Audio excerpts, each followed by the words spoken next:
I'm okay, thank you. Okay. Yes. We can go live.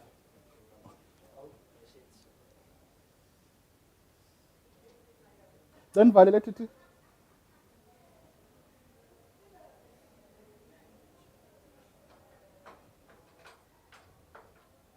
How's the island, man?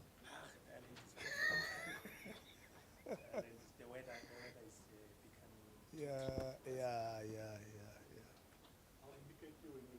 yeah. Okay.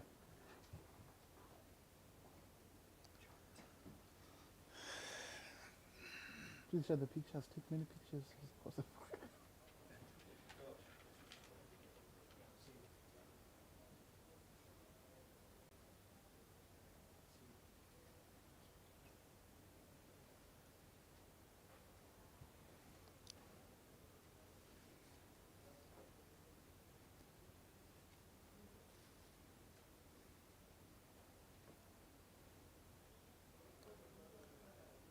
Hey, the weather yesterday, it was windy.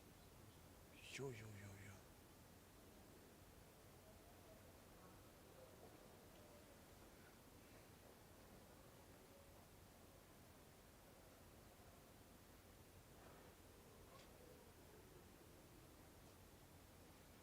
Oh, this is the media room, eh? Yes. Yes. Okay.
Good morning and welcome to it. My name is Mncela, coming to you live from the Nelson Mandela Gateway to Robben Island, V&A Waterfront, Cape Town.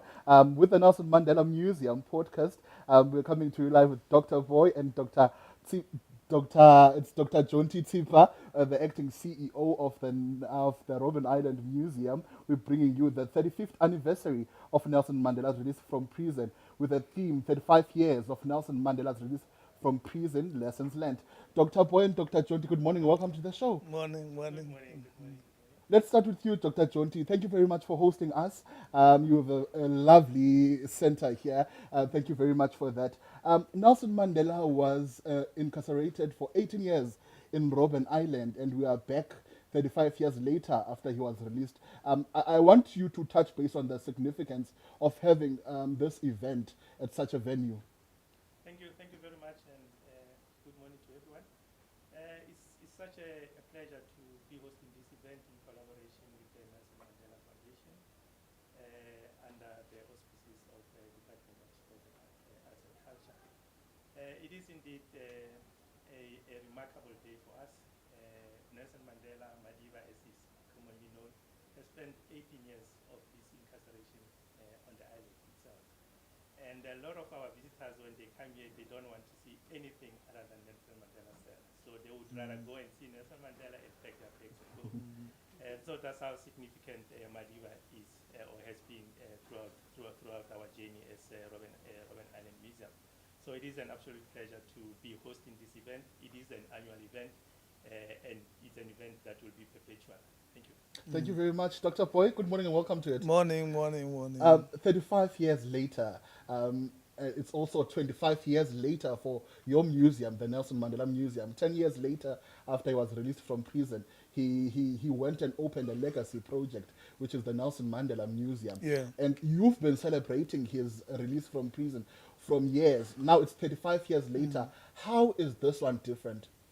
Well, this one is very much different because you will know that it is happening under particular, changed political conditions in the country, where we are celebrating, for instance, in fact, we are appreciating what is called the GNU, no Government of National Unity.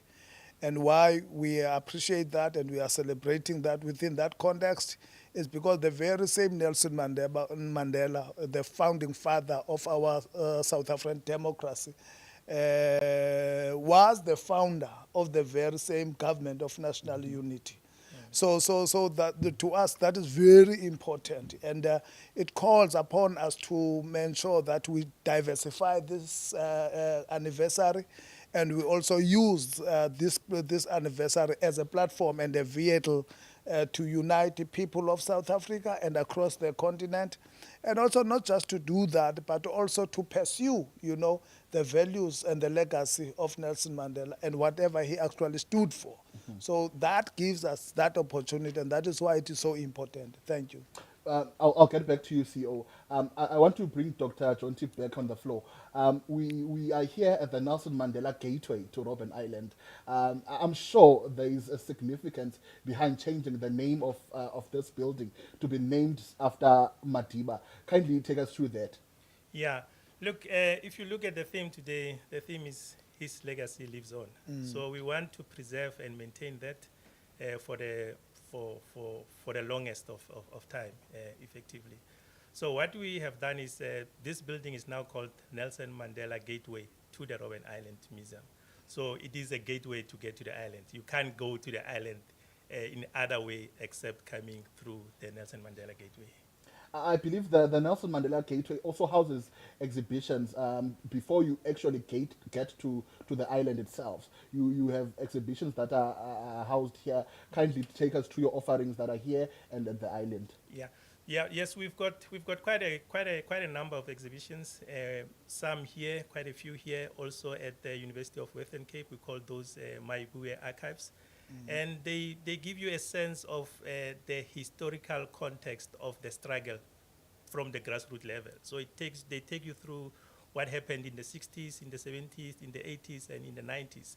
So whilst you're waiting for the ferry to take you to the island, you are also kept busy by the exhibitions that we have on the Nelson Mandela Gateway. So they can take you a good 30 minutes to 45 minutes going through the stories of the past, from Nelson Mandela to Robert Sobukwe and other ex-political prisoners as well. All right. Dr. Boyd, before we get to the program of the day, you as the Nelson Mandela Museum house different exhibitions of Nelson Mandela, but you also have traveling exhibitions, the likes of Dear Mr. Mandela, Dear Mrs. Parks, and I believe it is exhibited here today at the Nelson Mandela Gateway. I want you to touch based on the offerings you have as the museum in preserving Nelson Mandela's legacy. Well, yes, you are correct that we have diverse call it offerings, and one of those, it is the most compelling exhibitions that we have, which are more about outlining, or showcasing the life and times of Nelson Mandela, and not only that, we are also having education programs. And those the content of those education programs, it is around the promotion of Nelson Mandela's values and also the issue of human rights. Yes. We are also having, international youth programs or youth camps where we are working with institutions in Germany, institutions of public memory, memory around issues of genocide and all that. So we are having those diverse national and international quality programs, but which are mostly targeting young people, that is youth. We're also having programs which are targeting omama, women. And the purpose of doing that, it is about ensuring that the spirit of Nelson Mandela lives on Remember that Nelson Mandela was very much passionate about young children, was very much passionate about the role of women in society, not just their role, but also how do we ensure that Nelson Mandela's institutions, in particular this museum that is sitting, call it situated in the rural areas, empowers women in the rural areas. So we are having those diverse programs. Some of them are more education focused, and some of them are more about empowering young women, in particular, those that are, existing in the rural areas. All right, Doctor. We are here today to celebrate 35 years of his release from prison. I Yeah. want us to get to the program of the day. Who are the who's and who's of today? What are we expecting from today's program? And your expected outcomes from today's roundtable discussions? Well, today we are having different stakeholders. Here is Robben Island. Dr. John is part of us. And why he's part of, I think he just articulated the reason why he is part of us as an institution. Nelson Mandela, call it the Robben Island Museum. We are having Iziko Museum, the government of the Western Cape, that is being represented by the Office of the Mayor of Cape Town, and also the MEC, but they call Minister of Arts and Culture this side. So we are having, powerful individuals in the history of liberation of this country. Mr. Trevor Manuel is going to be part of us. The MEC of Eastern Cape, Nongongo, he has graced the occasion, is part of us.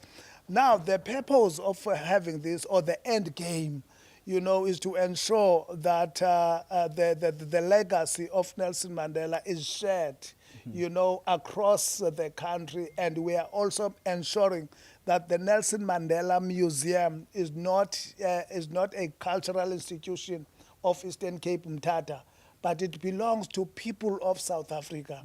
It belongs to people of this world.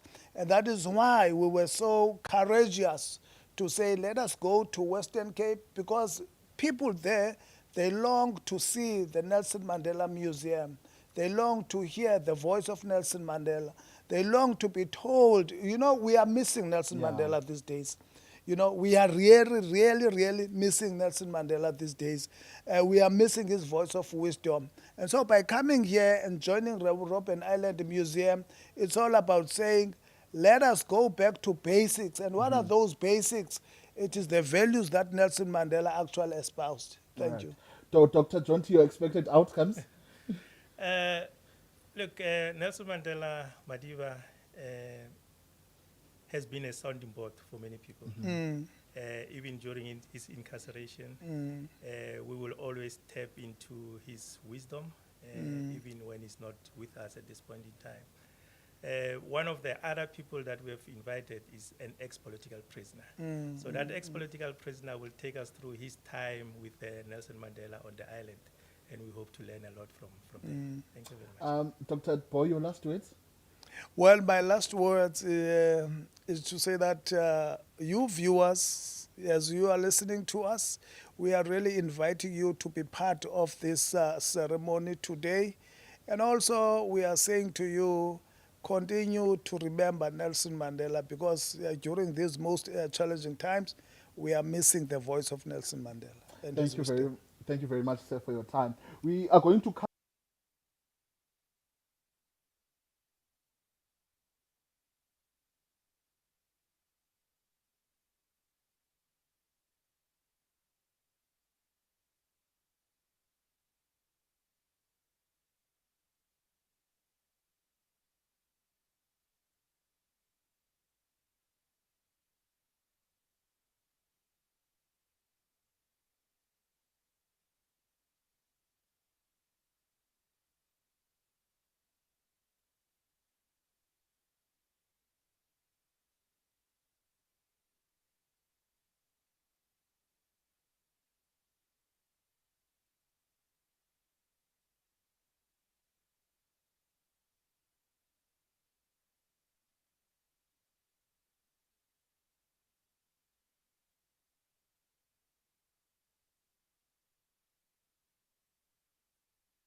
It's hard to let it go.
son upon her back, that was her way.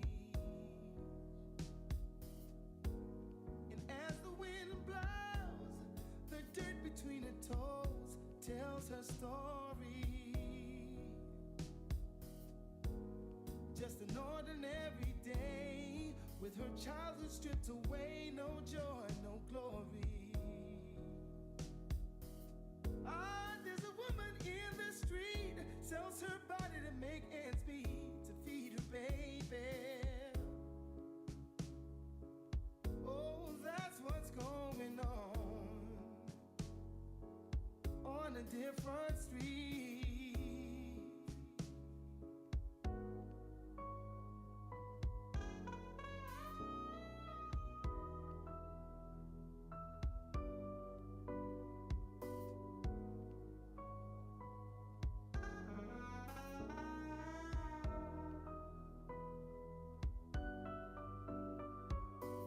He was quite the stand-up guy, and everything in life was his to gain. But addiction took control, and all the dreams he built was washed away. For the price of flying free, he became an enemy to all that loved him. And with no place else to live, he resides under a bridge somewhere in London. A young boy is on the run, 'cause his prints are on that gun. Isn't that crazy? Oh, that's what's going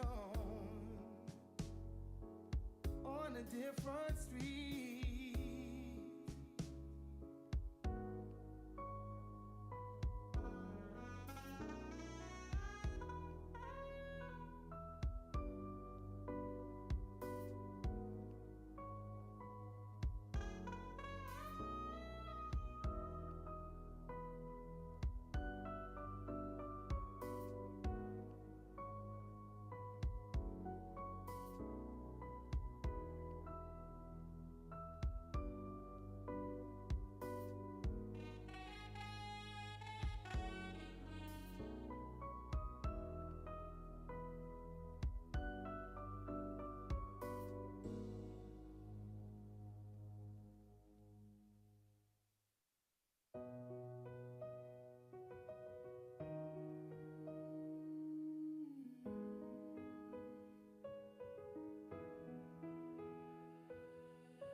All right. Thank you very much for joining us once again.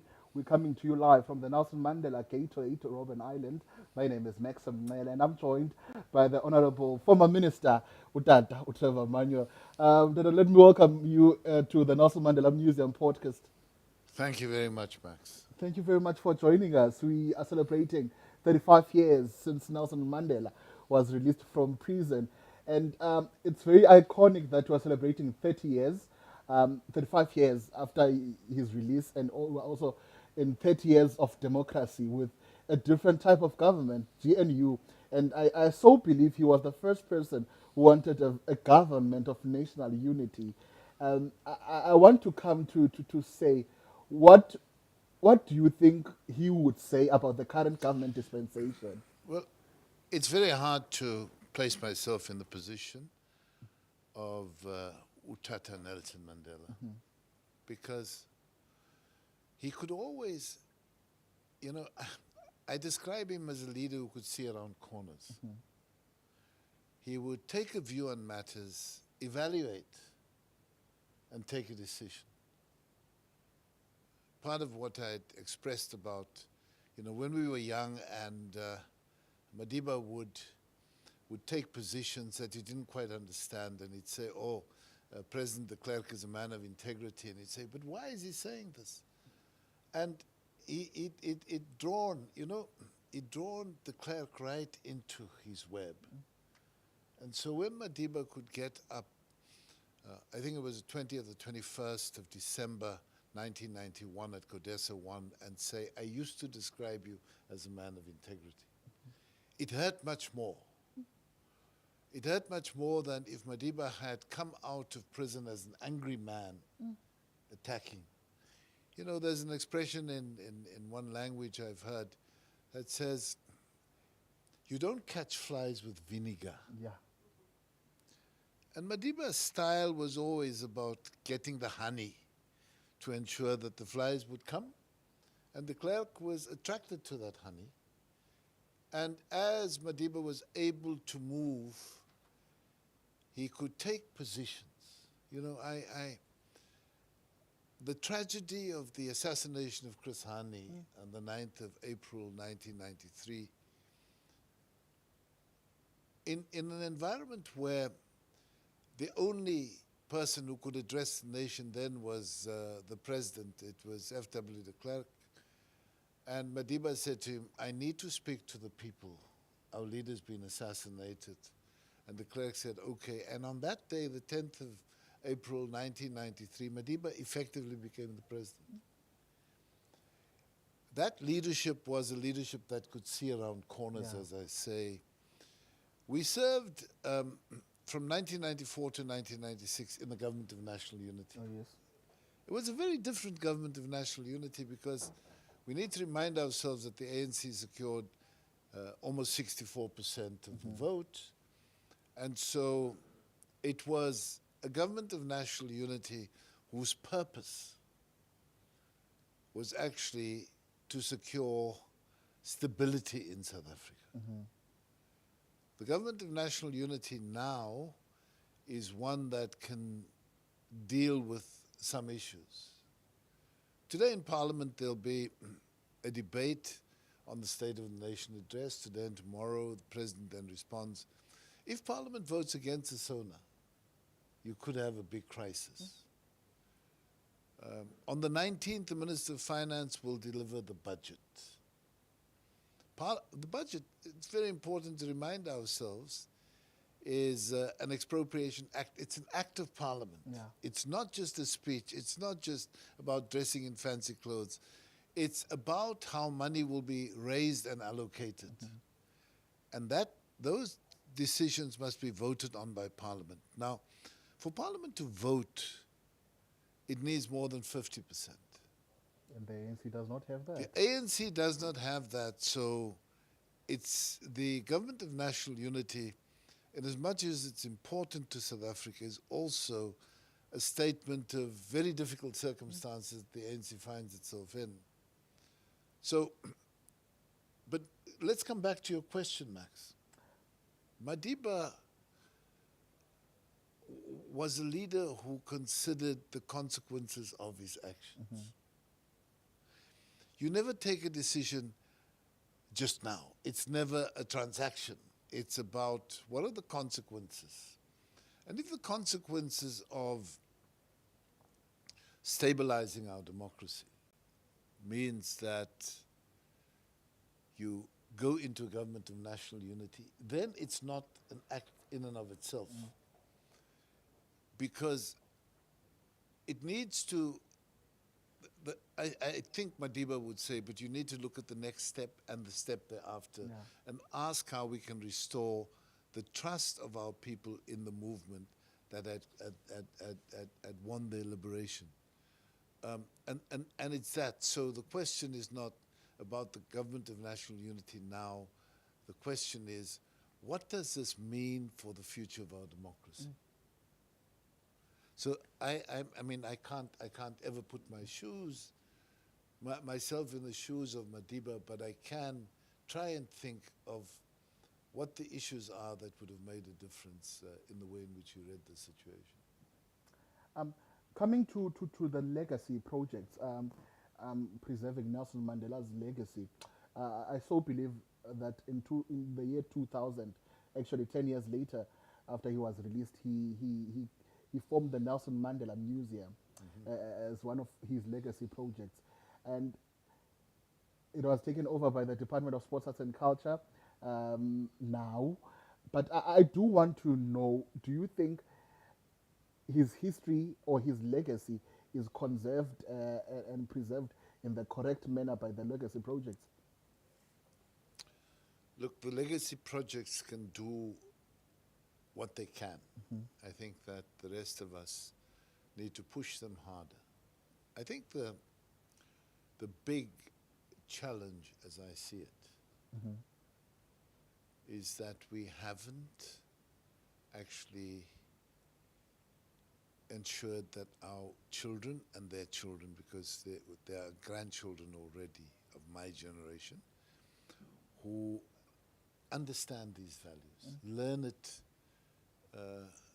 suckle it with the milk from their mother's breast, learn it in the schools as they go to schools, and understand where we've been and what we need to do, and recognize that aluta continue. The struggle must continue, because we must call out what remains undone in society, and that, I think, is a big challenge. And as we deal with that, I think we come closer to those ideals, because you can go back to the African claims and then come to the Freedom Charter and then come to our Constitution. There's a strong line that binds, and a strong thread that binds all of these values. But we must recognize that those values are still very incomplete in South Africa. And we need to do those things in South Africa to also raise the platform on which we can stand in the world. Madiba, I remember Bill Clinton, who was very well disposed towards Madiba, was visiting South Africa, and he was at a press conference at Tynhuys in Cape Town, and one of the journalists asked about the views of certain countries in relation to people like Gaddafi, and also the PLO. And Madiba said, we choose our own friends. We know who we could turn to for solidarity when we needed it. If people disagree with us, they can go and jump in the, he wanted to say in the lake, but he said in the pool. It was a cute turn of phrase, but fundamentally important. If your values are strong, then you can face adversity. If you have no values, then the wind will blow you around from pillar to post. And Madiba's values were always so strong. We cannot not touch base on the current affairs. Donald Trump last week released a statement saying that he's calling Afrikaners to come back that side. I also want you to touch base on that, your views on that. And then AfriForum released a media had a media conference on Sunday, saying that they are okay with being here, even though they're saying that they are being ridiculed by black South Africans, and that we were actually posing acts or passing acts that suppress them. Look, in the first place, even though there are parts of AfriForum and Solidarity who made these appeals against the Expropriation Act, the bulk of Afrikaners, and especially Afrikaners in organized communities such as Agri-SA, are saying, no, this is our home. You will not find the accommodation of people in the way that South Africa has accommodated, for instance. The fact that we have this enclave called Orania is a very strange situation in a democracy such as ours. South Afrikaners can have a little place that they call their own. Now, I see that one of the representatives of Orania is saying, no, okay, we'll go to the US. But the bulk of Afrikaners, I'm pretty sure, don't want to go to the United States. Donald Trump takes all kinds of positions, and he makes pronouncements when he's exceedingly poorly informed. And this, I think, is a big difference between Madiba and the Donald Trump. Yeah. Madiba would consider the consequences of decisions, not just for the here and now, but also for the future. He would consider the human rights implications of the pronouncements he was making. And Donald Trump is all about strange stories. For him, all of Palestine is just a real estate play. It is perverse. You can look at the historic lands of people, because the big conflict, of course, is that the Palestinians have always been there. The country was called only Palestine until about 1950. After World War II,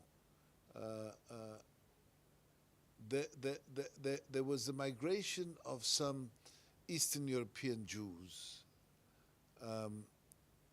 and assisted by the British and the Balfour Declaration, they then came in and started working on this project called Israel.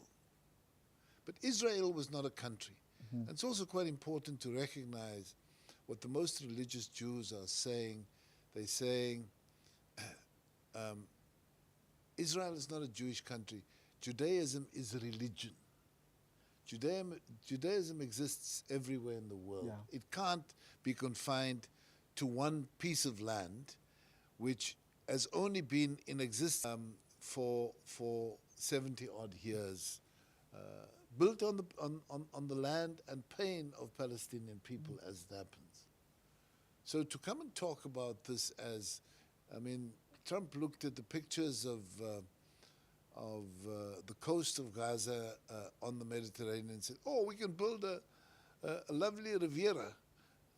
And so the question is, where will the people go to? And he says, oh no, Egypt and Jordan will have to take them, and we'll fund them going there.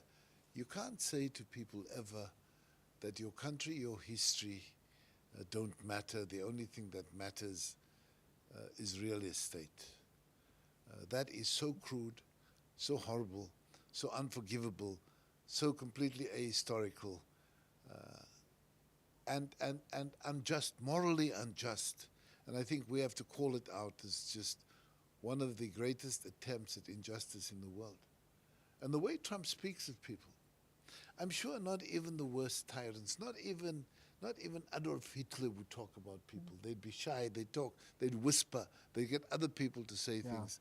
Trump doesn't do that. He misbehaves in relation to people, and he's got no filters on anything. He says what he wants to say. And I've never encountered a head of state who has a vocabulary of a 10-year-old child. Oh, it's a beautiful play. It's a wonderful thing. Oh, those are horrible people. That's all that he can say. It merely says that his mental processes are totally deficient. There's no intellect there. Um, your former last words before we close off. My pleading to focus was on all of Africa, and his focus was on the oppressed people across the world. Palestine is very much in focus, and Madiba had called that out as one of the biggest human tragedies of our time. And now it's a situation that's even worse. We've got to read what is happening around us and try and live in the image of Nelson Mandela as we take these struggles up against tyranny in the special ways that we can. Thank you very much. Former minister and former anti-apartheid and activist, rather, Minister Trevor Manuel, joining us live from the V&A waterfront. We are celebrating 35 years since Nelson Mandela was released from prison with the theme 35 years of Nelson Mandela's release, lessons learned. We'll keep on crossing with you with other guests as the day processes. Thank you very much. Okay, thanks, Max. Thank you very much, Say. Okay, there you've dropped your something. Here's the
Yeah, Che, Jolobe. che, che. So I want you to first take us through that before we Okay. get to Robben Island. That's quite interesting. Yes, I know North Crest. Yes. I know North Crest. We actually stay in Owood. We actually stay in Owood, Okay. Fourth Avenue. Okay. Wood, Okay. Fourth Avenue. Okay. JJR, when he retired from the ministry, as you know, he was a man of the cloth. We came to Mthatha in 1972 from Port Elizabeth, where he was in the ministry, the Presbyterian Church.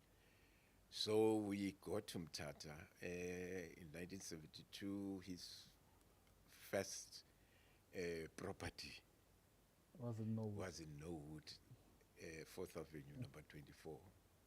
So that's still our family home. I was always wondering, did the Jolobes have a house in Northcrest? Why is our street named after them? Okay, no, there was another Jolobe, his brother, Okay. Ujon, who was, but it was JJR Jolobe, whose name, because he was not only a minister of religion, but one of the great Xhosa language authors.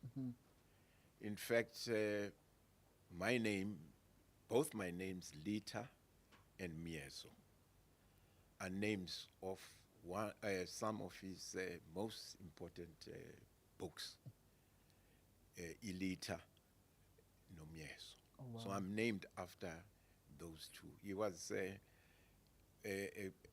novelist, a great poet. Most of his works were used at schools, at set books. And that brought pressure on me because both those books, Elita and Mieso, were my set books at school. And teachers expected me to know more about them. And I would say to them that, no, I'm like you.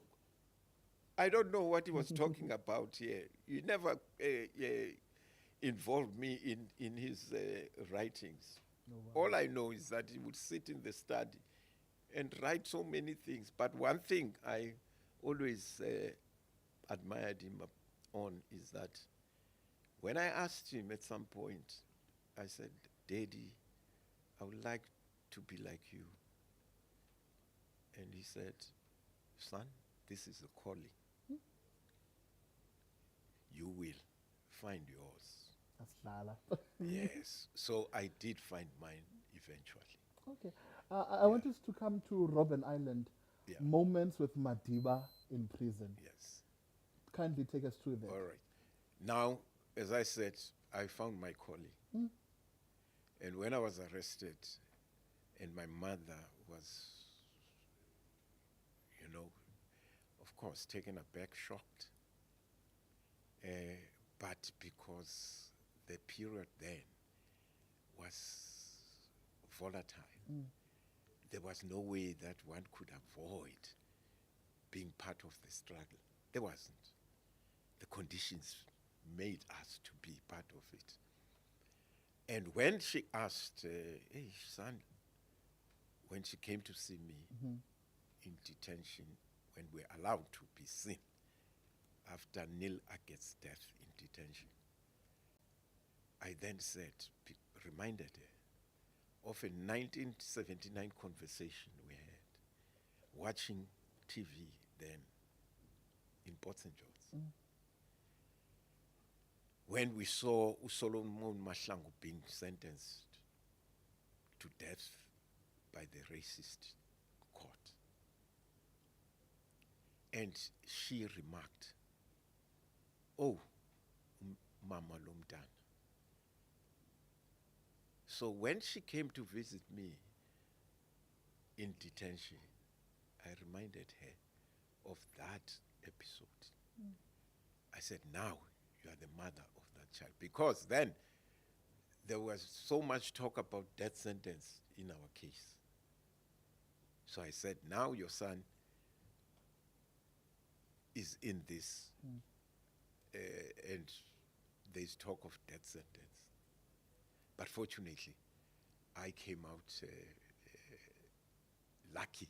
luckier than my co-accused. So I ended up on the island serving 4 years. Okay. You can imagine you know, I had expected a death sentence. We ended up on the island, but let me give you this picture.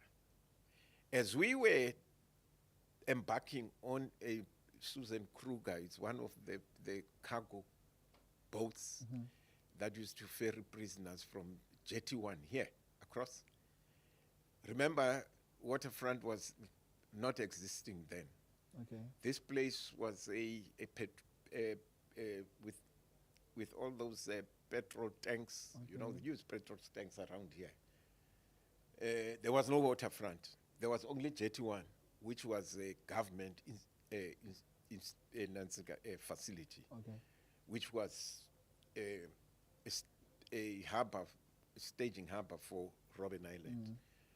So when we got here we had been sentenced in Pietermaritzburg, transferred to Lokop, and then we got here. They placed us in this boat, cargo boat. Most of us had never been on a boat. And then we were put into the cargo hold because we were told that we can't sit with the missuses on top. We used to joke about that. There's a bit of a joke around it. We said, are you protecting us from the missuses? Or is it, or you protecting your missuses against us? But we said, you are protecting your missuses.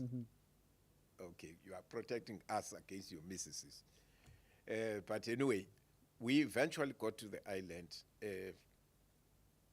cutting the long story short, and we got introduced into the culture of the island. And I must point out that the sacrifices that those who were on 1962, the first prisoner on the island in 1962 was Jeff Mncela from the PAC. Actually, he is the longest serving, more than Madiba. Okay. But you never hear those narratives. You never hear those narratives. We need to correct that. They had done a lot in terms of struggle against the system to make the prison conditions conducive for. By the time we landed on Robben Island had been transformed into the University of Life. Wow. It was no longer a prison. Yes, we were incarcerated. We couldn't go anywhere. But Robben Island was under the control of prisoners. Okay. So the struggle was to control the prison. We ran our own life in prison. It became an institute of knowledge. Remember, the prisoners on Robben Island came from all walks of life. We had engineers, we had architects, we had doctors, medical doctors, except for lawyers. The strange thing is that the Afrikaners then had feared lawyers like nobody's business. So they never wanted lawyers to be incarcerated. And Madiba was a lawyer. But our co-accused in Tobago was taken from us and sent to Portsmouth. Now, the interesting part of our arrival here, which I think it's important I missed, is when we were boarding, I mean, this Susan Kruger thing, another one, Dyers, came in. And on that Dyers, the Mandela and co-accused Sisulu, Kathrada, Raymond Mhlaba,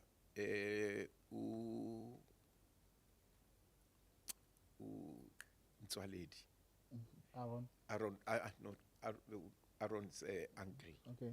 yeah, Mtswaledi, were then taken from Robben Island to Paulsbo.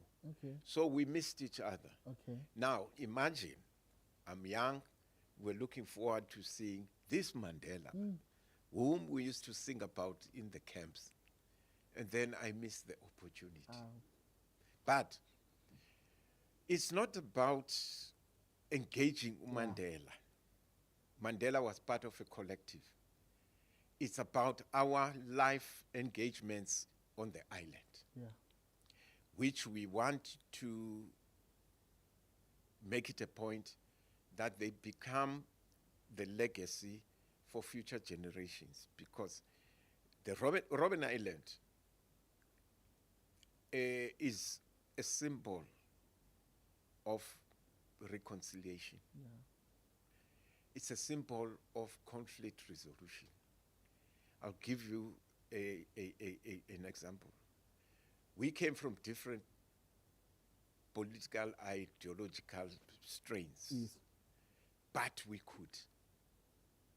could manage those conflicts against all odds, with the authorities wanting to fuel those divisions. But we managed to control them, which was a foundation which we then took out there when we started the CODESA negotiations. You heard Comrade Trevor saying, Madiba kept on saying that de Klerk is a man of integrity. And really, all of us were saying that, no, Madiba, no, you can't say this about our enemy. Yeah. But he kept on saying that. He had a reason to do that. You lull your enemy into false consciousness. You think that, no, this old man is we can control him.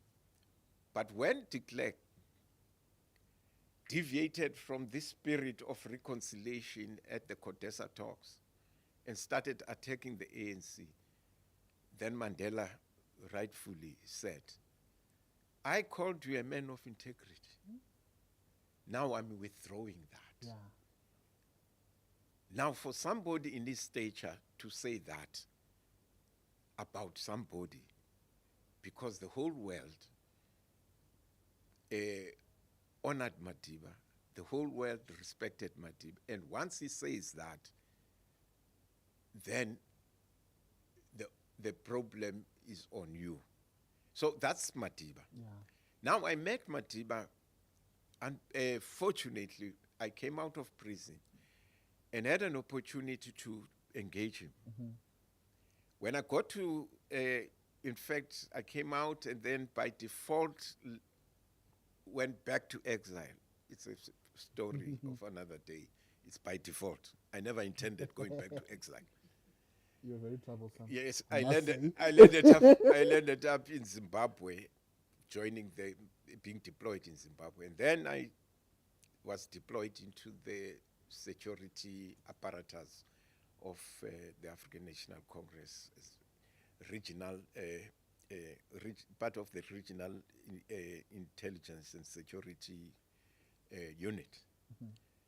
I was fortunate in that when they came out, the then president, Robert Mugabe, invited the leadership from Robben Island to come to Zimbabwe. It was the first visit outside. They had not even gone to Lusaka. So they came, and then I was fortunate in being deployed as part of the security detachment. I then was fortunate to be attached to Madiba and Mamui, with the former Deputy Director General of Intelligence, Gibson Jenje. So we then got the opportunity to engage. One thing, we had what we call a memory of an elephant. You know, an elephant, you know the story around it. Never forgets. He then, when we were being introduced to him, and Mamuini and Walter Sisulu, I had a bit of a dilemma because we used to use pseudonames. Yes. Now, I couldn't say to him that I'm Tolman Nongoko. I mean, that would be, it's this old man, this man. You can't lie to this man. Now, Gibson didn't know my real name, my comrades. Okay. But that day, I couldn't lie to him and say, oh, I'm Tolman Gibson. So I had to tell him my real name, Lita Jolobe. And Gibson laughed a little bit there. I could sense that. Because I didn't even know his name. Now, what happened is that he then, oh, Jolobe, are you related to JJR? I said, with that, Ngutata. Hey! That's one of the unsung heroes of this struggle.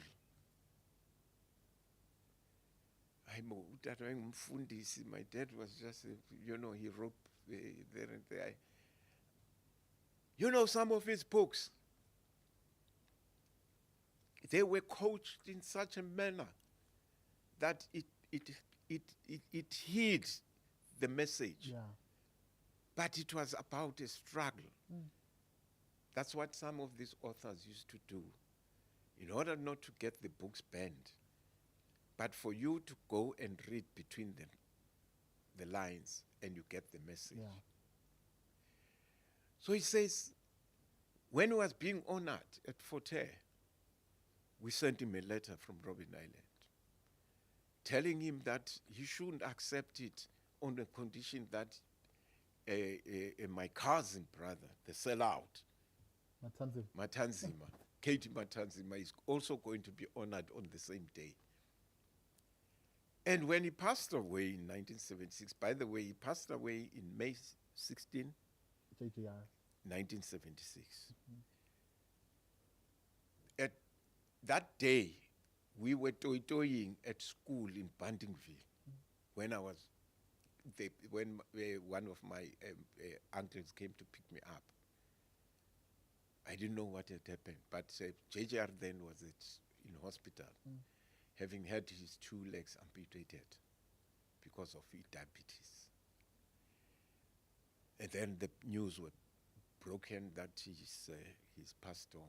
That was on 16th of May, 1976, a month before the 16th of June, which became famous for as a Soweto uprising.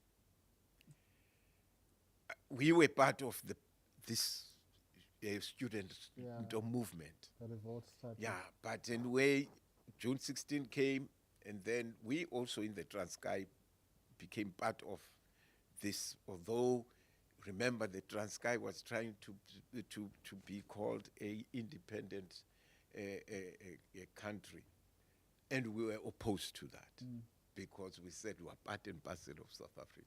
South Africa can't be Balkanized, cannot be Balkanized. So that was the idea. So my engagement with Madiba, it was not only during that visit in Zimbabwe, but when I came back also from exile again, when after 1990, I had an opportunity to work at the University of Transkei. Okay. In the public relations office, and we invited Madiba to one of our graduation ceremonies. And guess what? I had last seen him in Zimbabwe.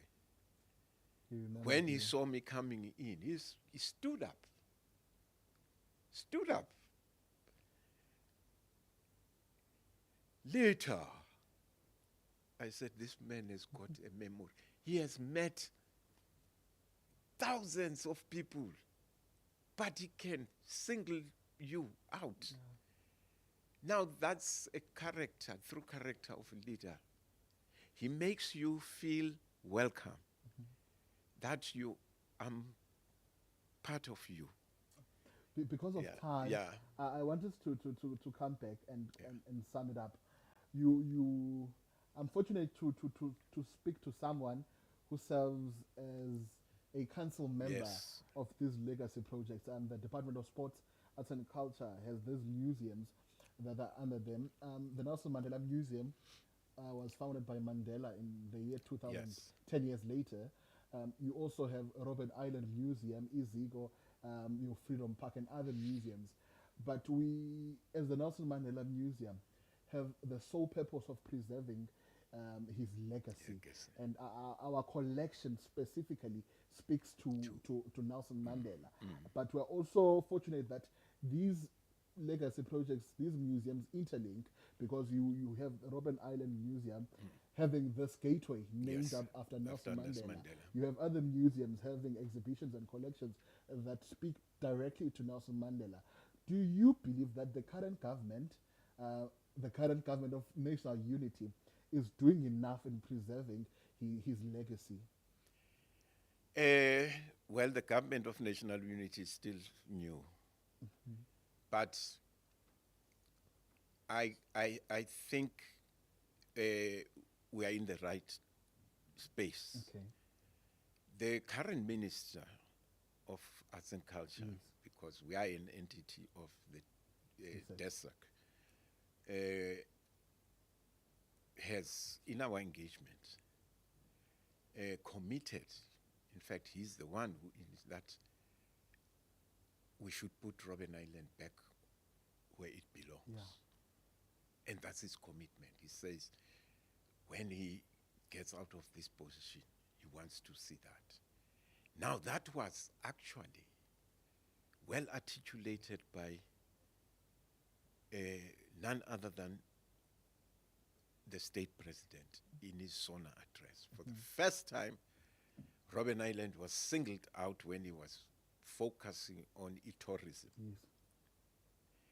And he actually articulated the numbers that we are targeting, 500,000, that we have reached 300,000 target, which we had set ourselves to attract visitors on Robben Island. Now, it is important to note that Robben Island is not a museum, but there is a museum within Robben Island.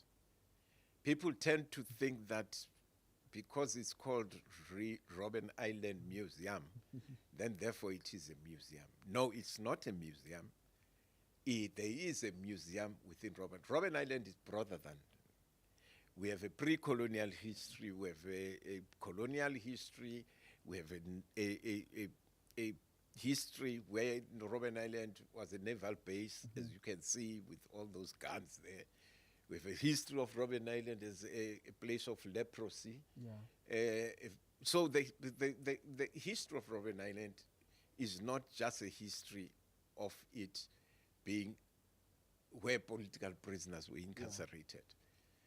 And by the way, we always promote this, that the first woman prisoner on Robben Island was Krotoa. One of our ferries is named after that heroine of our struggle, Krotoa, who was the daughter of one of the Khoisan leaders, who was very brilliant, who was married to Jan van Riebeeck's right-hand man, a colonel, who went Jan van's lady and coveted her, sent her to some far-off war, knowing that he will die, so that he will covet his wife. And the wife, when she refused, Jan van Riebeeck sent her to Robben Island, where she unfortunately died. But there's a history around that, because by the time she died, she had 2 children, a boy and a girl. Now, it's upon you to do a research. What happened to that?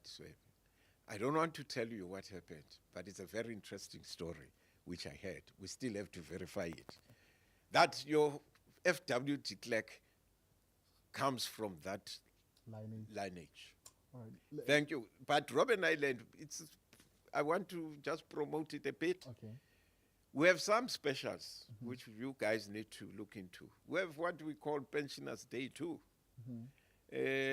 which is either Monday or Wednesday, and we'll urge people pensioners to get on, pensioners like me, to take up. Go to our website, you'll find those offers. We have discounted tours. Go to our website, look at them. We have your birthday, get free ticket on your birthday. I can imagine. I was saying to some of the staff members that, hey, people would have birthdays every day here. Of course, people have birthday every day, but some people would want to have birthday twice.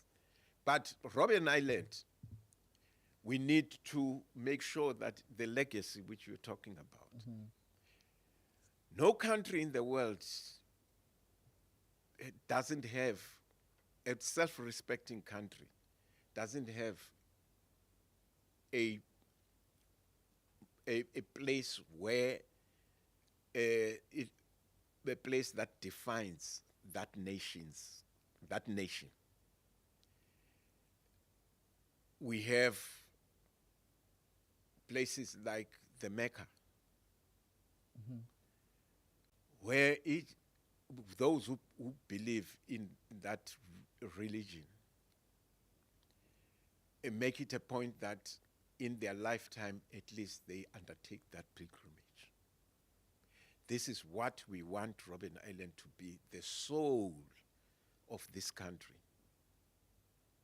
Because Robben Island can unify this country. And it's important more today with all these shenanigans by certain right-wing groupings. Yeah. So it's important that everyone in their lifetime, they undertake a pilgrimage to Robben Island.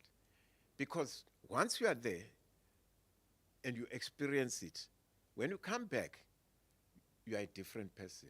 Thank you. Thank you very much for your time, Mr. Lita Jolobe. He's a former political prisoner in Robben Island, speaking about moments and times with Nelson Mandela. Crossing live back to you to the main auditorium.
the preservation.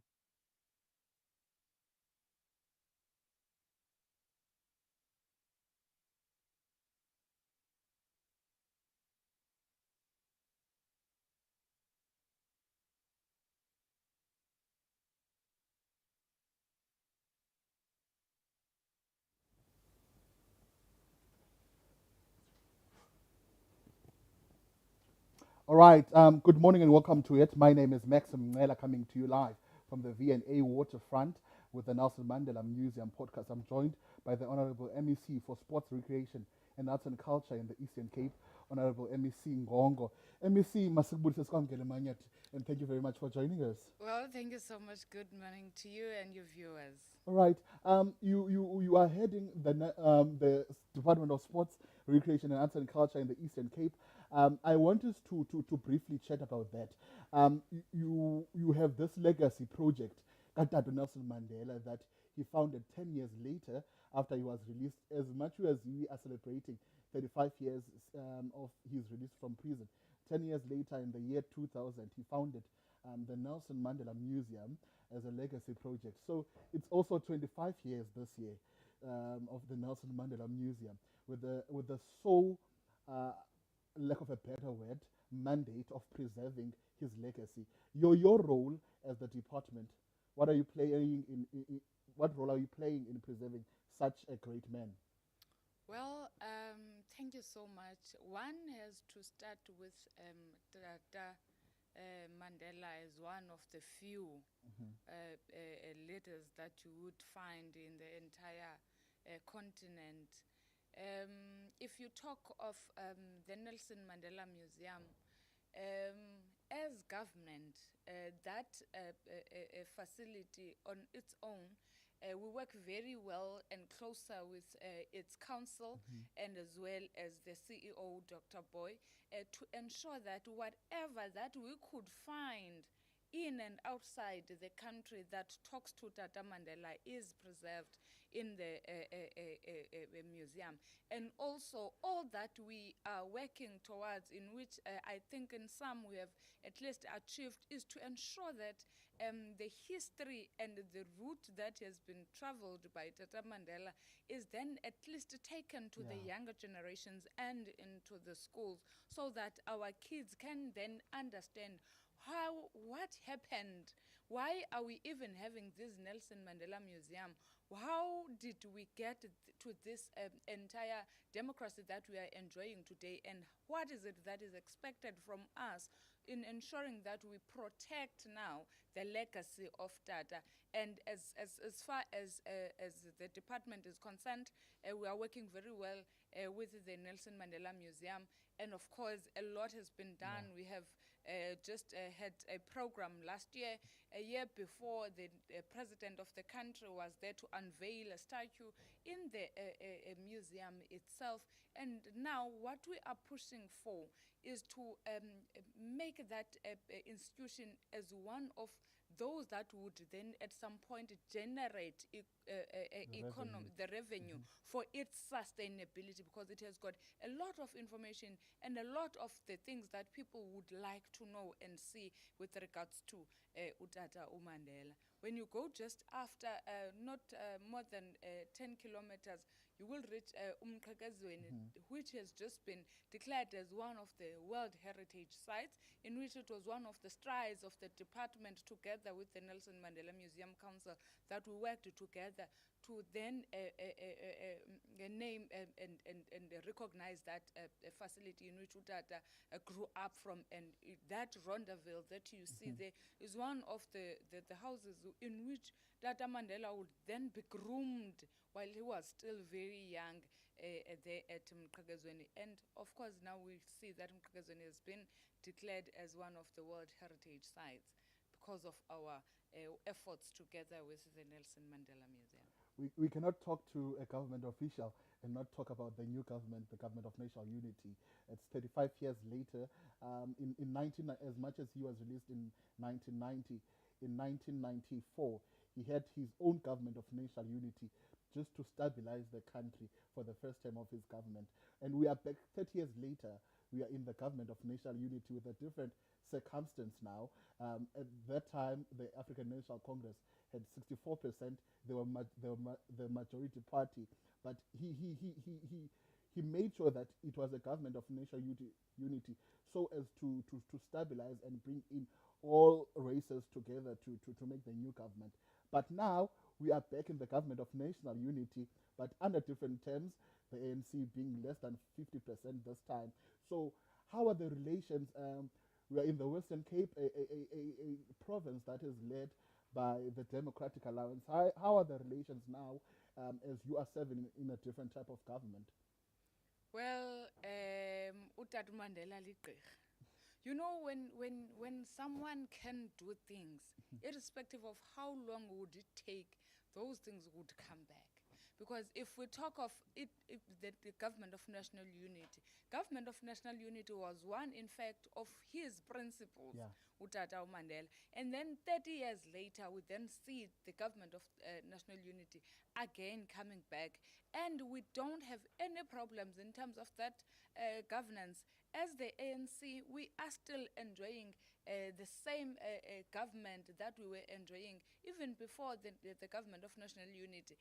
Even now, we are in the Western Cape, and myself and Minister Mackenzie, who is the emissary of sport in the Western Cape, we work very well and fine because we are under one government. Yeah. It's just that we have different political ideologies in which I believe, where I am seated, that in terms of the Freedom Charter and strategies and tactics that Tata Mandela utilized, we are still working around that even in the government of national unity. We are still guided by those. All right.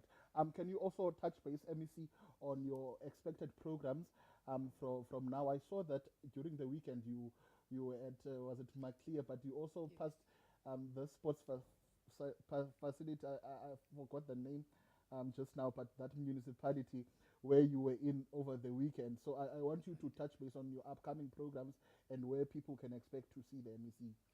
Well, this coming weekend we have a Super 14. The rugby, you must have heard of it. It had Yes. some glitches when I got into office, wherein those who won did not get their prizes, but we have resolved such, and we are going to host it again, the Super 14 this weekend. On the 21st, we will be starting with the Premier's Cup.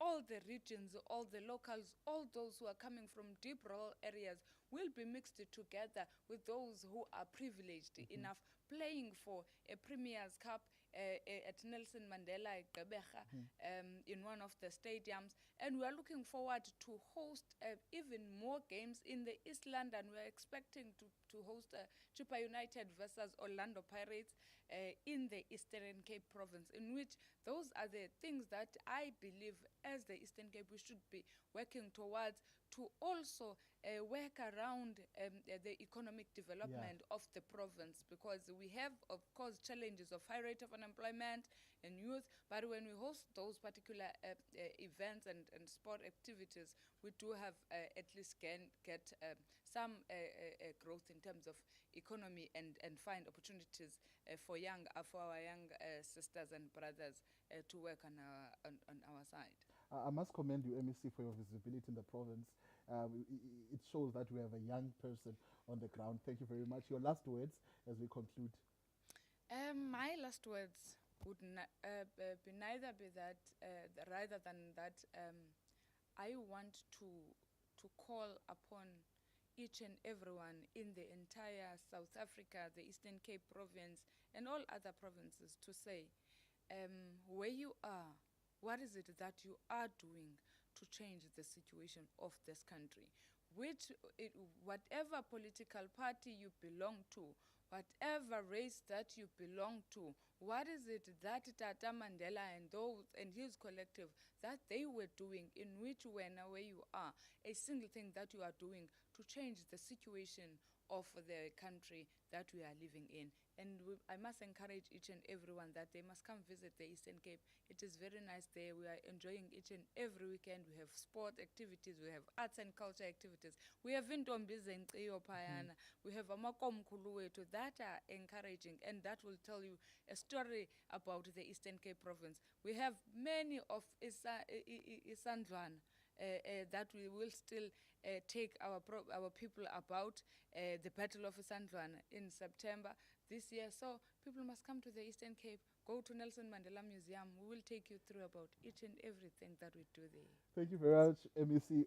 The Nelson Mandela Museum not only has the Bunga building and Kunu sites, the Department of Sports, Arts and Culture has also handed over the Oliver Tambo Garden of Remembrance in Pizana, the Inguza Hill Museum to the Nelson Mandela Museum. So the Nelson Mandela Museum is quite big in the Eastern Cape. Yeah. So do come and visit us. MEC, thank you very much for your time. Yobona nephondweni. Yabona nekhaya sis. Enkosi. Thank you. Thank you, MEC.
All right, we are back again with the Nelson Mandela Museum podcast. As I said before, my name is Mncela, coming to you live from the Nelson Mandela Gateway to Robben Island at the V&A Waterfront, Cape Town. I'm joined by a member of the Nelson Mandela Reception Committee, people who received Nelson Mandela when he came back, and also it's Miss Ndude. Mrs. Ndude, and I'm also joined by Mr. Moses. I want you to take us through your moments with Mandela. I'll start with you, ma'am, and then I'll take on Mr. Moses. Wow. My moment with Mandela actually goes before even the release of Mandela. Please start there. Yes, because I was in the leadership of the UDF with about Trevor Manuel and them. Yes. So if you remember that in December 1989, when Mandela was in Victor Verster prison, he invited the leaders of the United Democratic Front to consult with them, with him while he was there. So he segmented us, those who were in Joburg, he clustered them together. So I was part of the leadership in the Western Cape that was privileged enough to meet with Mandela in the house in Victor Verster. And I always like to emphasize this point because history, sometimes people, there are things now that sometimes we like not to talk about. Because at the time there was a rumor that Mandela was selling out, Yeah. and that Mandela was in a house. He has got a telephone, a fax machine, and all that. If you remember that time, Yeah. those who are older than you will remember that time, that story. So Mandela invited the leaders because he wanted to brief us of the discussions that is having with the regime. And also taking us around to show us the house, to say, see, here is the house. There was not even a telephone line in the house, so we had to squash that myth, the rumor. So I was privileged to meet Mandela before, but even then, before that, Mandela used to write to me when he was still in Robben Island. I received Mandela because I was young and I was very vibrant in politics at that time, and I was a spokesperson of the UDF in the Western Cape. I was what is called a publicity secretary. They were called publicity secretary. I was a publicity secretary of the United Democratic Front in the Western Cape. Oh, wow. So I was receiving Mandela in December would send me a Christmas card, for instance. So I had an interaction with Mandela even before the day of the release. Before we got to the release, Yes. I'm privileged to be rubbing shoulders with such great people. Your moments with Mandela. Yeah, like Mr. Ndudi, I was privileged enough to work on the Nelson Mandela Reception Committee. We were part of the UDF, and I was the General Secretary of the National Education Crisis Committee. Big guns. So we were active in youth and student struggles throughout the 80s and early 90s.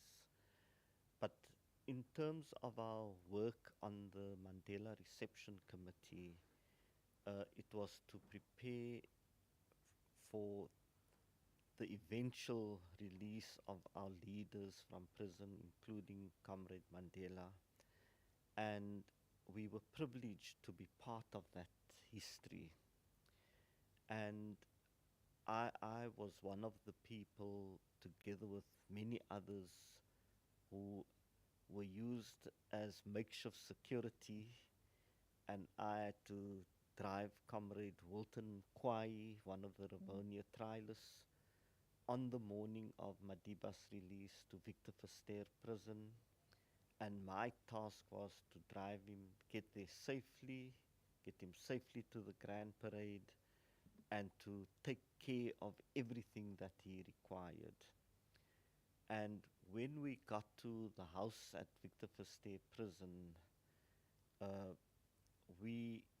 I was with Comrade Dalla Omar's son, Kimal, and we helped to pack the boxes together with Comrade Nkabisi Squatcha, who was eventually the General Secretary of the ANC in the Western Cape, became a Member of Parliament, a Deputy Minister, and active in the UDF and ANC and in the youth structures of our movement. And we were all tasked to make sure that Madiba's belongings were taken safely to the respective vehicles, and we were awaiting further instruction from there where it would go to.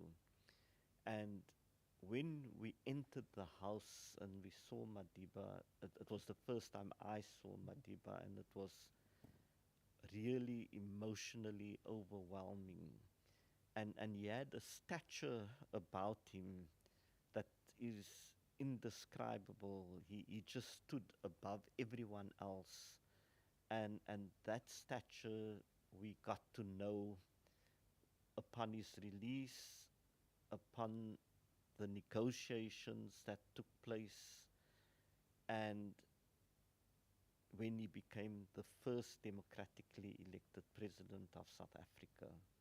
So it was a difficult period in the late 80s and 90s, and decades of struggle, but it was through the persistent struggles of the people throughout the length and breadth of our country that led to Madiba's release. He became the symbol of struggle for the black majority in our country. Mrs. Ndute, I want you to come back in on the day of the release, Yes. your experience of the day, and before we actually get into the legacy projects of Nelson Mandela. You know, wow, the day, let me get to the day before the Yeah. release, Yeah. because I was in charge of I was the head of protocol, you know, in the reception committee in the Western Cape, for instance. We didn't have cars. Let's start from there. You know, we didn't have cars. So we had to borrow cars that we were going to use on the day of the release. There was an organization that was called the Western Cape Traders Association that was led by Mr. Daud Khan, who was the chairman of that organization. May he so rest in peace. So we had to borrow cars, but from willing people, Yeah. because all those, if you you remember, those cars were all Cressidas Yeah. that were Yeah, driving, yeah. you know, that day, because most of them were driving those Cressidas. So they gave the cars willingly, they borrowed us the cars. So we assigned the drivers. I was actually the one who was allocating the drivers, who is going to drive, which car was going to drive who, and all that. So really, for us, the day before his release, we didn't sleep, really, because we were doing preparations. The regime offered the cars, but we said we can't trust their cars. Yeah. We don't trust them.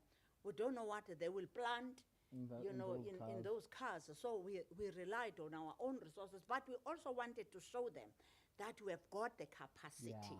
to do things on our own. Hence, we're able to actually organize, you know, those cars and come the day of the release. Hey, my God, it is still like a dream. When you think of that day, that people started walking as early as 5 a.m. from Cape Town, walking to Victor Verster to Paarl.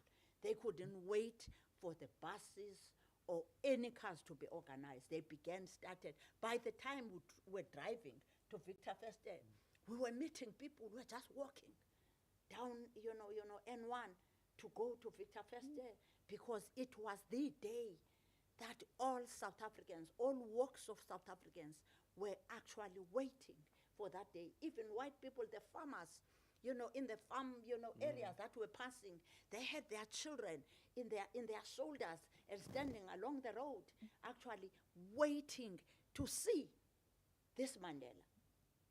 That was the day. And you know, that day when we got there, you know, Trevor made a point when he was speaking there to say, for some of us, it was not about posing for pictures. Yeah. If you can see all the pictures that I'm in on that day, I'm not focusing on a camera.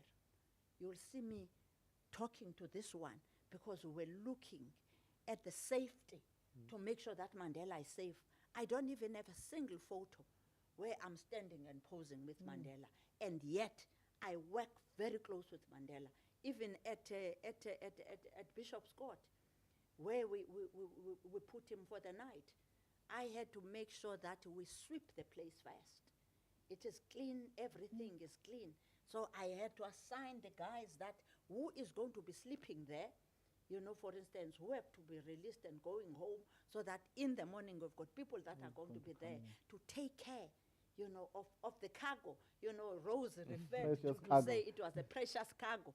Really, it was a precious cargo because we never wanted anything to go wrong because the world was actually watching a history in the making in South Africa on the 11th of February 1990, a day never to be forgotten even by the generations to come.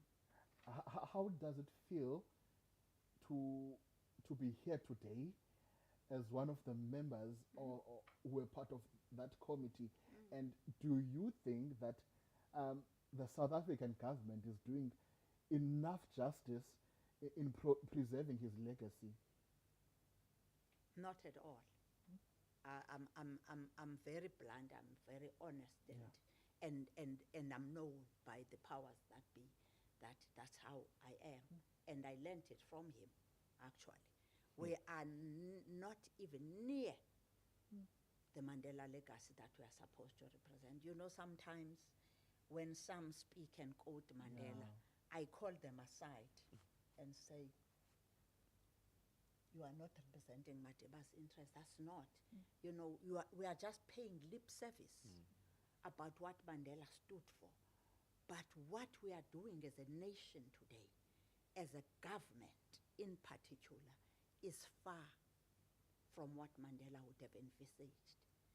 And sometimes when we speak, some of us will say some of their bones, the bones of the Nelson Mandelas, the Oliver Tambos, the Chris Hannis, the Vuisile Minis and many, are turning at their graves when they look at what is happening in our nation today. Your take, sir? No, I think it's a very important issue that you raise and that Comrade Hilda is responding to. And I agree that we are nowhere near or close to what Madiba's vision was for our country, for our people. And I think that one of the lessons that we can learn is that we need to go back to basics. We need to look at what are the problems facing the people of our country, particularly the poor. We need to address the issues of poverty, unemployment, and inequality. But very importantly, as the leadership, and both within the movement and within government, we need to serve with humility. We need to be servant leaders, representing and working in the best interest of our people. And a lot of Madiba's vision has not been realized because things have gone wrong. And we need a leadership that can rise above the issues that we've been confronted with and really think hard about how we can take that legacy of Madiba forward. And so that is a big challenge. And I think all of us who have been involved, whether in youth, students, civic and other political organizations, today feels that we have failed Madiba's legacy. And we need to come together to see how we can restore that and build on Madiba's legacy. So those are some of the critical challenges facing us. And if we want to address the problems and challenges and the plight, especially of the poor, then we are going to have to deal with that hands-on. We cannot make excuses. We can't just talk about it. We need to do something real and practical so that we can improve the lives of our people. I think the days leading up to Madiba's release, as Comrade Hilda says, we were given very short notice, firstly. There were obviously lots of discussions with the leadership both in exile and in the country.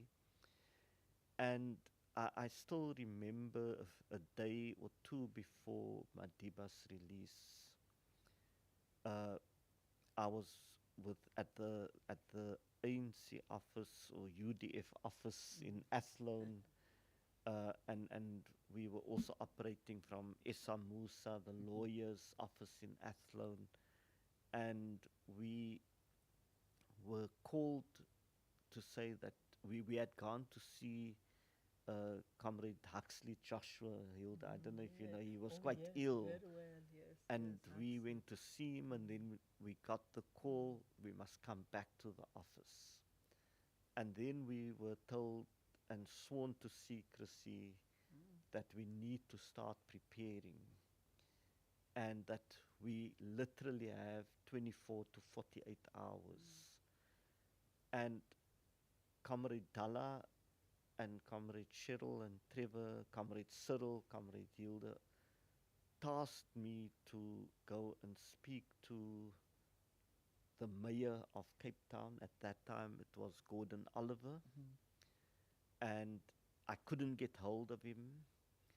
And then I got hold of the deputy mayor, who was Frank van der Velde. He later, post-democracy, became an ANC member and served with me in the city of Cape Town with Noma India Mfeketo as mayor and executive chairperson. And I was told I can't talk over the phone.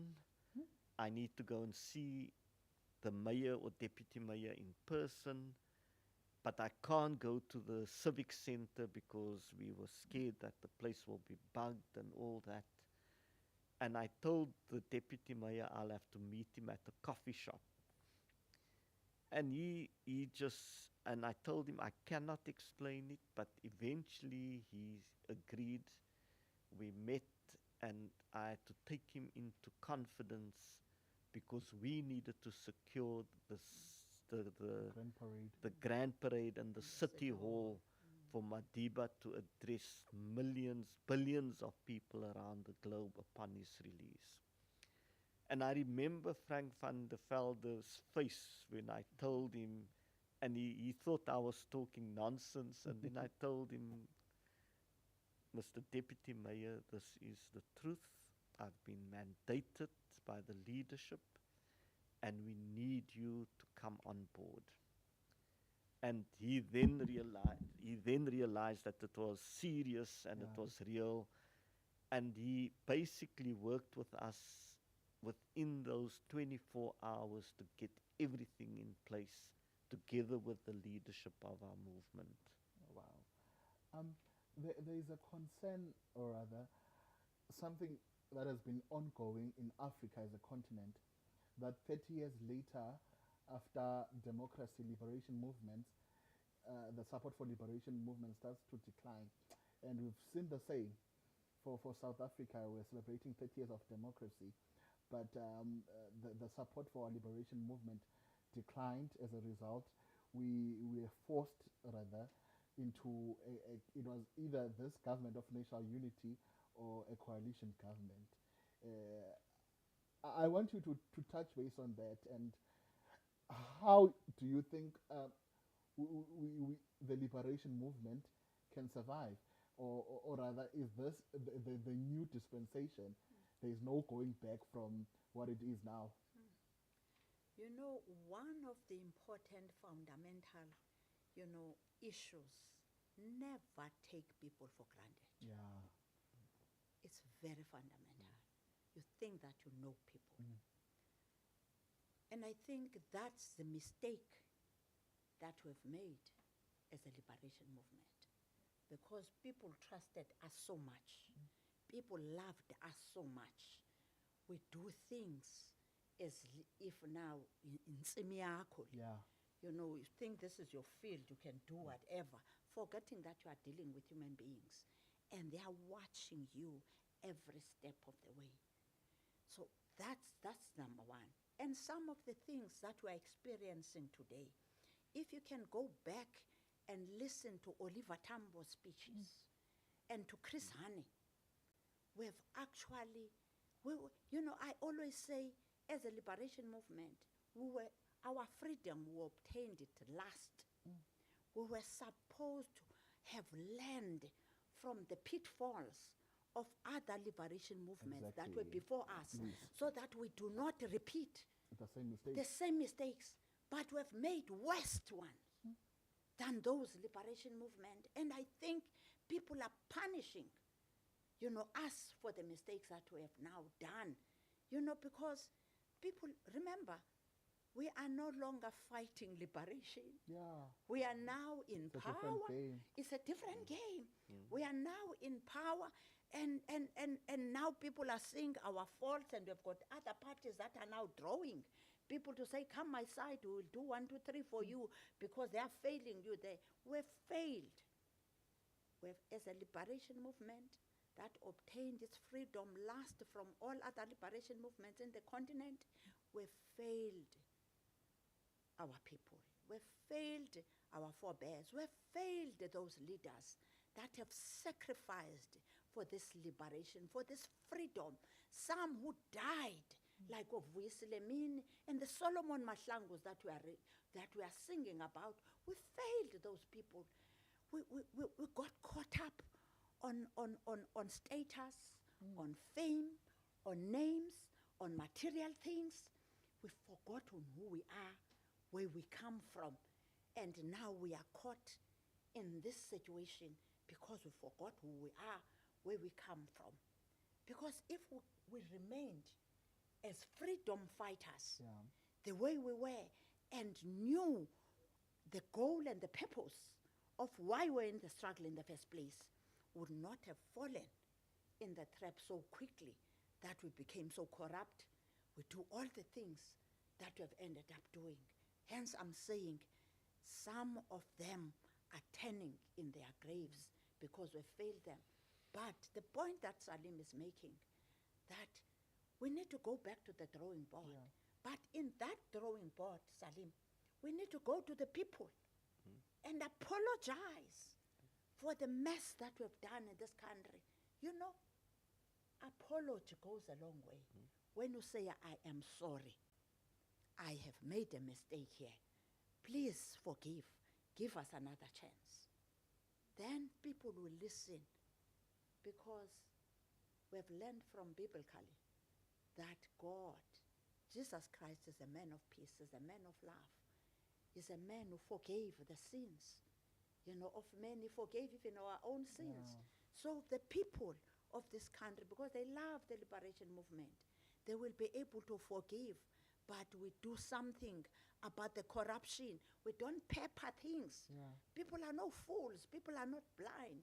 They see when we are not taking action, when we are supposed to be doing something about corruption. And those are the things that have angered the voters, that now we ended up with 40%. Your closing remarks, say? No, I think Comrade Hilda has summarized it effectively. I think we need to be humble. We need to have humility. We need to tell our people that we are sorry for what has happened, particularly over the last 10 to 15 years, and that we commit ourselves to addressing those problems, but we can only address it, as Comrade Hilda says, by rooting out the corrupt elements from the movement. If we don't do that, we will continue to sit with this problem that we are sitting with today. I think, as Comrade Hilda said, the day that Madiba was released was a historic moment, not only for the people of our country, but throughout the length and breadth of the globe. And billions of people were watching the release on TV. We were part of that group of leadership and activists and the people of South Africa, and particularly of Cape Town and the Western Cape, who welcomed Madiba on his first day of freedom. And I want to just give I was asked to talk about what happened when Madiba got lost on the day. So we were driving on the N2, and Comrade Hilda said there were people on both sides, all walks of life, children on their shoulders, waving at the procession, and it was just unbelievable and quite emotional. And then when we came to the Grand Parade, there were close to 200,000 people, and we got caught amongst the crowd. And Comrade Roseberry Sonto was the driver of Madiba's vehicle. I think we were the third vehicle behind the Madiba vehicle because I had Comrade Wilton Kwai with me.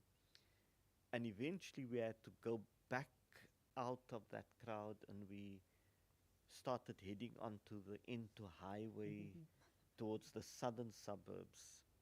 And we ended up at UCT, just in front of the Baxter Theatre. There was a residential area there. And it was Comrade Cyril, Jay Naidu, Comrade Hilda, Comrade Winnie Mandela, Comrade Trevor, Comrade Vali Musa, Jay Naidu.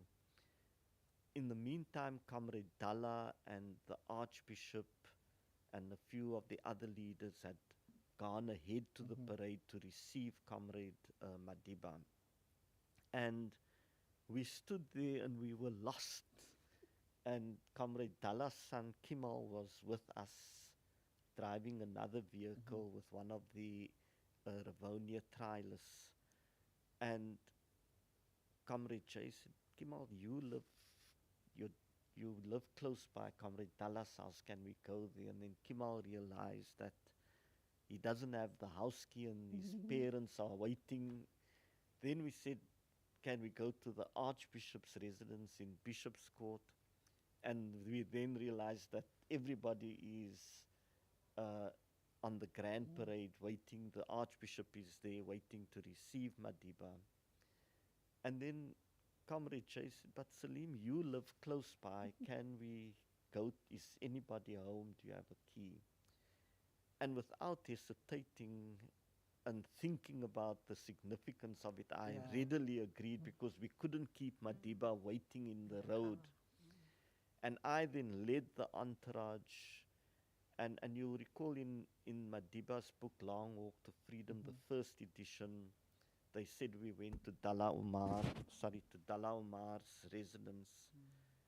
And Dalla Umar, up to the time when he was ill and in bed, he told me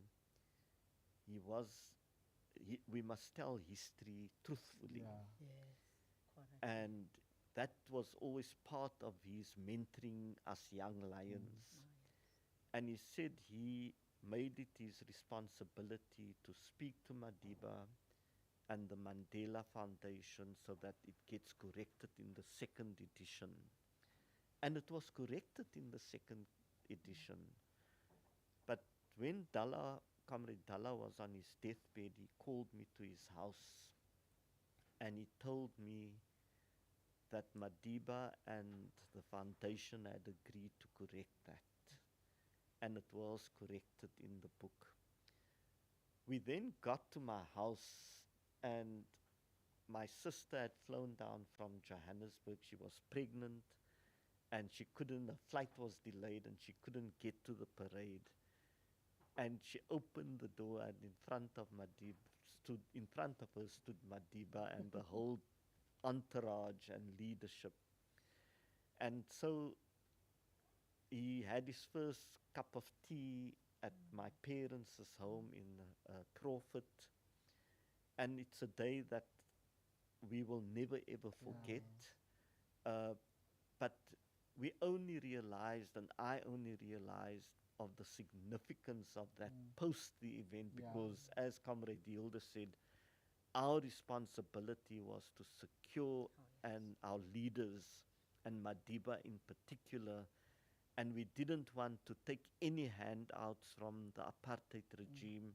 We didn't trust them, we didn't trust the vehicles they would give, and so we had to do all of that. But it also showed that the UDF was able to mobilize our people along non-racial lines, and we were able to build a strong movement based on non-racialism, non-sexism, fighting for the freedom and prosperity of South Africans. And so the big lesson is that we need to live our lives in Mandela's spirit and legacy. We must go back to the drawing board.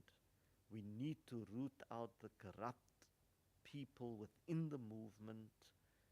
We need to relook the membership of the movement, and we need to commit that we will take up and take forward the legacy of Comrade Nelson Mandela.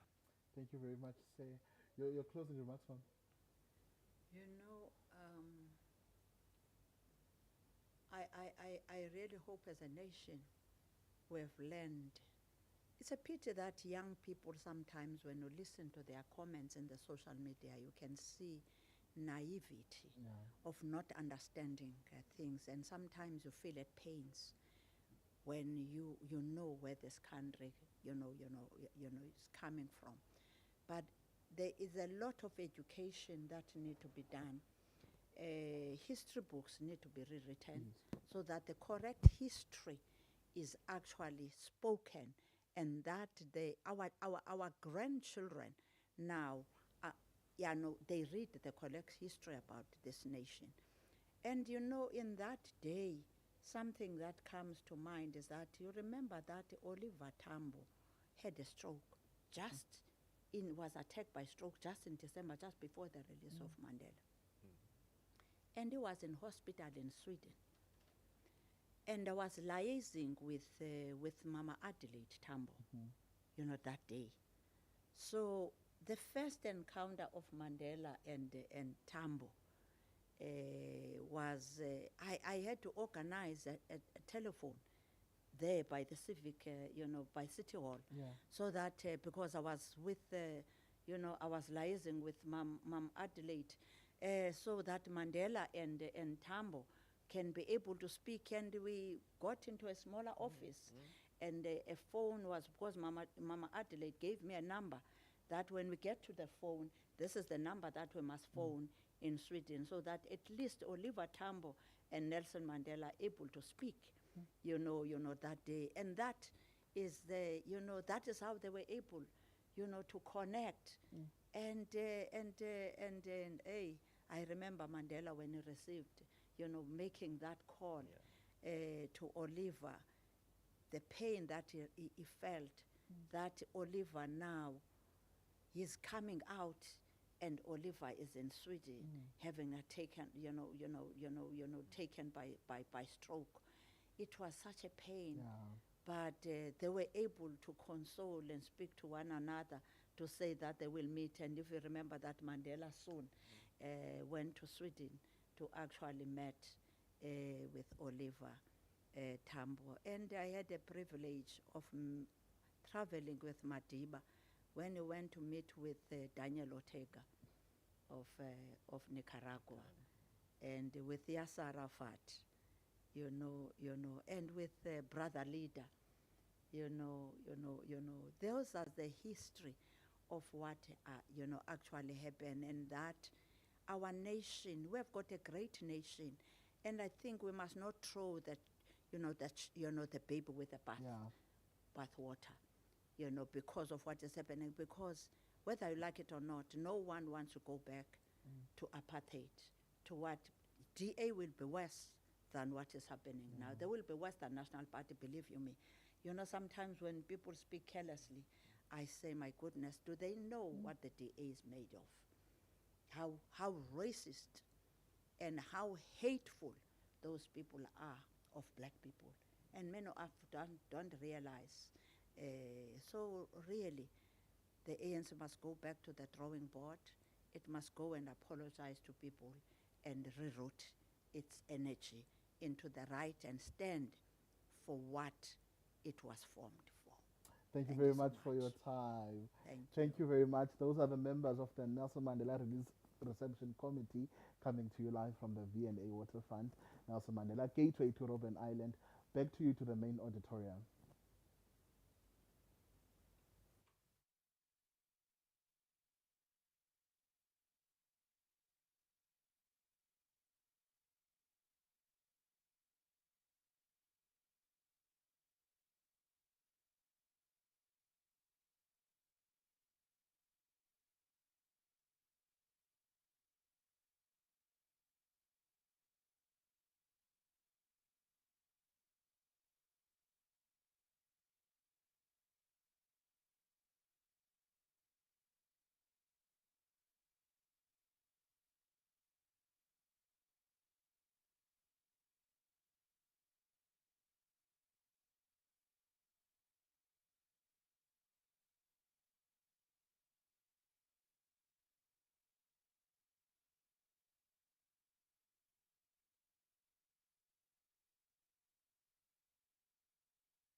All right, my name is Mncela, coming to you for the last time from the V&A Waterfront Nelson Mandela Gateway to the Robben Island Museum.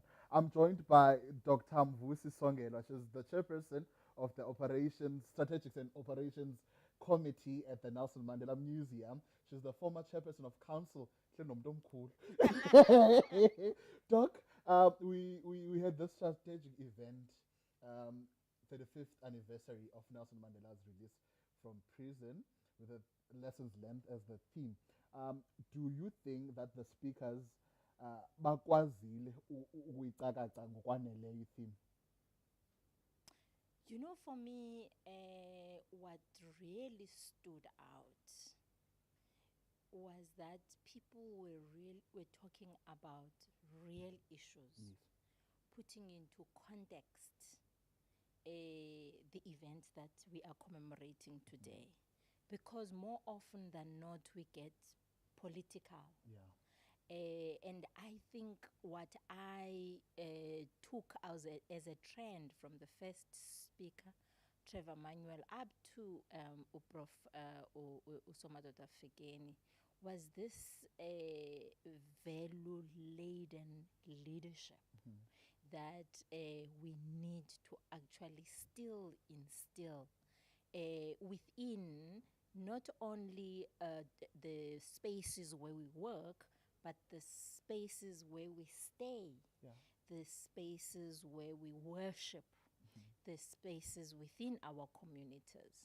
Because what I really liked was the fact that we were reminded that as much as we always compartmentalize Utatu Mandela in different eras and we leave other areas, what we always forget is to think about who groomed Utatu Mandela, wayesuka kweliphi ilizwe. And I think that is what is, in fact, the issue right now, is that we have relegated the responsibilities as families to nurture our own people. And we have forgotten that the children in the African context are raised by the community. And I think the call to action that I was hearing from everybody else is that we really need to start from there. We have to ask ourselves and reflect, what is the leadership that we are actually grooming? It's not going to start from parliament. It's not going to start from the policies that are there. But there is something that is really very serious that is missing. It's that structure of the family. So for me, and I think for everybody else here, we were reminded we have to find the Mandela in us to build this society to be what it should be. In terms of the museum strategic events, from this one. Yeah, absolutely. In fact, I was sitting there thinking that a lot of other people, they will always worried about the numbers. Yeah. Yes, we had the numbers, but it is the quality of the engagement for me that was exciting. We had Dr. Trevor Manuel that we have never had before. And, you know, I was kind of like thinking, okay, there's something that we are actually doing. So there is hope that we could be the voice when there is still the gap. Or Prof. Somadoda Fikeni, we actually really know that Bangabantu, that we have an MOU with. We have, what also was very nice is that we have the partnership with the other institutions.